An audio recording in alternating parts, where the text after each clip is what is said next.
और सरकारी क्षेत्र में कितने काम करते हैं? किसी भी क्षेत्र में कभी भी अधिक से अधिक 2 करोड़ लोग। अब 2 करोड़ परिवारों को तो बिहार में सरकारी नौकरी दी जा रही थी। तो सबसे अधिक लोग जीविका अपनी कमाते कहाँ से हैं?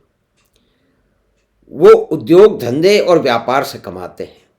चाहे हमारे पड़ोस का एक छोटा सा सब्जी वाला हो, परचूनी की दुकान हो, डी मार्ट जैसा बड़ा स्टोर हो, और इसी तरह से कोई और टैक्सी रिक्शा चलाने वाला हो।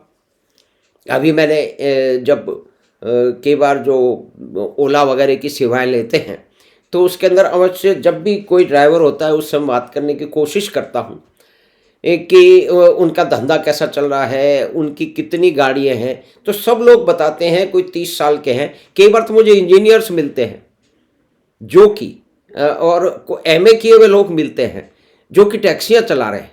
वो कहते हैं किसी के पास 5 टैक्सियाँ हैं, 3 टैक्सियों का लोन वो उतार चुके हैं। अपने दोस्तों को, अपने भाई बंधुओं को, अपने परिवार के लोगों को गांव से बुला करके या जो शहर में भी अपना समय खराब कर रहे थे उन्होंने काम धंधे में लगा दिया है। एक तो जो इंजीनियर था वो बोल रहा था कि उनके पास में 15 अब टैक्सी हैं और उनके परिवार के कम से कम 30 लोग इस काम में लगे हुए हैं। वो कभी कभी शौकिया तौर पे और परिस्थिति देखने के लिए गाड़ी चलाता है, बाकी वो हिसाब किताब लिखता है और सब गाड़ियों की मरम्मत का और उसका ध्यान रखता है।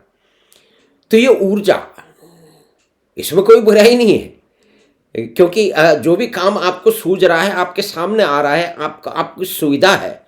हर आदमी जो है वो बड़ी कंपनी में जाके काम नहीं कर सकता, हर आदमी फैक्ट्री नहीं खोल सकता, हर आदमी सर्विस सेक्टर में नहीं उतरता। हर व्यक्ति की अपनी एक विशेष जो है वो उसकी स्किल सेट होता है, उसकी क्षमता होती है और उसकी जोखिम लेने की भी एक क्षमता होती है। उसके परिवार का ढांचा किस तरह से उसे मदद करता है। तो इस क्षेत्र में एक व्यक्ति 30 लोगों को रोजगार दिला रहा है। तो ये तो जो है वो निजी क्षेत्र में ही हो रहा है ना। यानी एक टैक्सी चालक की बात कर रहा हूँ। अब कुछ दिनों पहले एक मंत्री जी का बड़ा बयान आया था जिसे मैं ठीक नहीं मानता। मंत्री बहुत सक्षम है, कभी उन्होंने सीए में भारत में प्रथम स्थान प्राप्त किया था, लेकिन जिस तरह से उन्होंने हंसी उड़ाई है सबसे अधिक ग्रो करते हुए, सबसे अधिक नौकरियों के उपार्जन करते हुए, वो बिल्कुल ठीक नहीं है।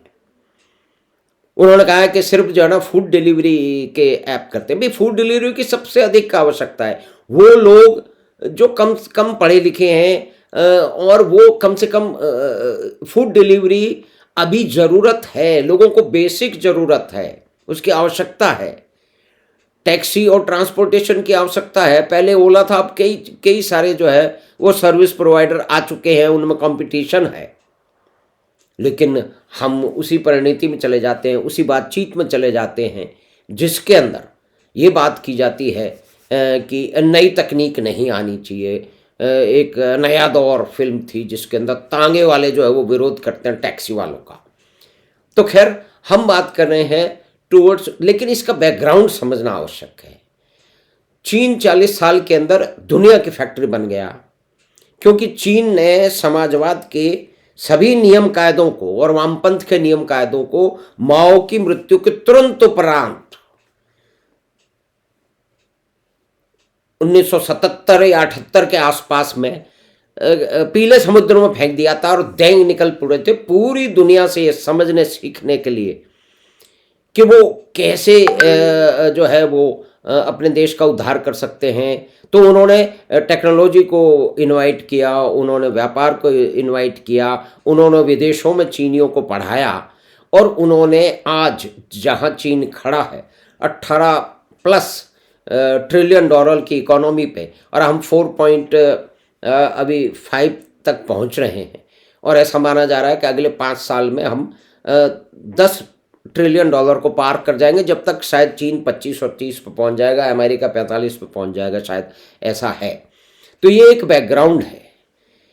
तो इसमें एक बात कहने की है कि चीन की जापान की 3-4 कंपनियां, होंडा, सुजुकी, ये सब जो है 11 बिलियन डॉलर का इन्वेस्टमेंट भारत में कर रही हैं। जबकि 1991 में 1991 में जबकि नरसिम्हा राव जी प्रधानमंत्री थे, और अब तक तब तक लगातार समाजवाद का प्रेत पूरे देश के नेतृत्व उसकी पॉलिसी पे सवार था। मनमोहन सिंह जी भी उसका पार्ट थे। 1970 के मध्य से ही वो फाइनेंस मिनिस्ट्री में रहे हैं। तो उन्होंने कोई ऐसा कारनामा नहीं किया, कोई ऐसा परिवर्तन नहीं किया जो कि समाजवाद के प्रेत को थोड़ा सा भी उसके एक पंजे को निकालता। उन्होंने नहीं किया, क्योंकि वो तो हुक्म मानने वाले एक व्यक्ति थे। अब हम आगे चलेंगे और दूसरे भाग में फिर हम बात करेंगे 3 सेक्टर की, और फिर इसी तरह से 3 सेक्टर की जो है वो बैकग्राउंड की बात करके हम समझने का प्रयास करेंगे कि पिछले समय की तुलना में 2014 से लेकर के 2024 और 25 का काल कैसा रहा है। वास्तविक डेटा के साथ बात करेंगे, हवाबाजी में बिल्कुल नहीं। तो हमें आशा है कि ये बातचीत आपको पसंद आई होगी। तो आप चैनल बात 25 का को सब्सक्राइब करें और लिंक अपने मित्रों और परिवार के साथ साझा करें। और एक आपसे विनती और है कि जब आप सब्सक्राइब करते हैं तो डिफ़ॉल्ट सेटिंग जो होती है उसमें जो है वो हिडन सब्सक्रिप्शन होता है, तो उसे कृपा करके विजिबल जो है वो सब्सक्रिप्शन कर दें, जिससे हमें मदद मिलेगी। धन्यवाद, नमस्कार। अब शीघ्र मिलेंगे आपसे बात 25 की अगली बातचीत।